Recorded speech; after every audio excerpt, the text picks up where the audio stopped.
soient libres, et voilà, c'est tout ce qu'on demande. Nous sommes tous libres, nous sommes dans une démocratie, dans une république. J'ai vraiment l'impression qu'on commence à empiéter sur la liberté de chacun.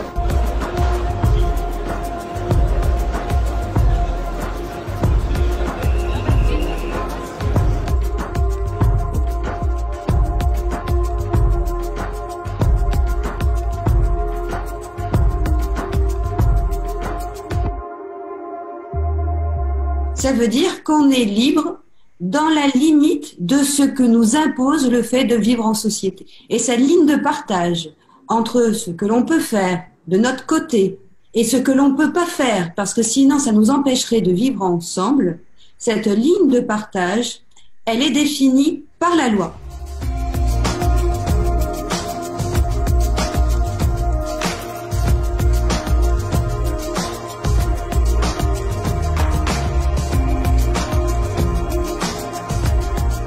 C'est-à-dire par les parlementaires qui votent notre loi. Mais ce Parlement, il n'est pas, lui non plus, libre de faire tout ce qu'il veut. Parce que lui aussi est tenu au respect de cette déclaration qui nous reconnaît une marge d'appréciation et de liberté pour vivre à peu près comme on l'entend. Ça veut dire que le législateur lui-même est surveillé et contrôlé par un juge que notre Constitution a créé, un seul juge en France. Il n'y a que lui qui peut faire ça, c'est-à-dire qu'il n'y a que lui qui peut dire au Parlement qu'il a mal fait son travail, parce qu'il va trop loin dans les contraintes qu'il nous impose et qu'il ne respecte pas assez nos libertés. Ce juge, c'est le Conseil constitutionnel.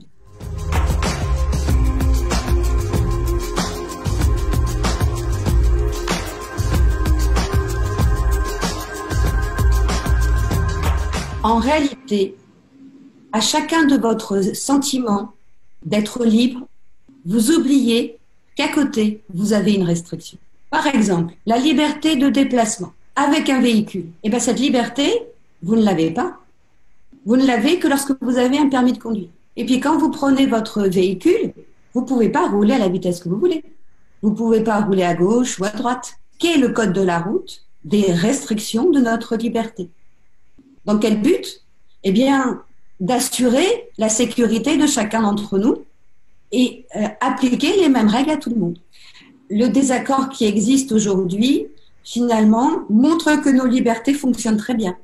Parce que tout le monde a compris qu'il avait des droits. Et tout le monde comprend aussi aujourd'hui que ces droits impliquent des devoirs. Le devoir de respecter l'autre. Et ce que l'on comprend aussi, c'est que le gouvernement, le législateur, lui non plus n'a pas tous les droits et qu'il doit respecter notre liberté. Et que s'il veut la restreindre, il faut qu'il respecte ce qui est écrit dans la Constitution. Cette contestation, eh bien, se traduit sur le terrain du droit par une conciliation, un équilibre. On recherche toujours un équilibre, jamais un équilibre parfait parce que ça n'existe pas. Un équilibre entre ce qui est nécessaire pour vivre ensemble et ce qui est nécessaire pour que notre liberté soit respectée.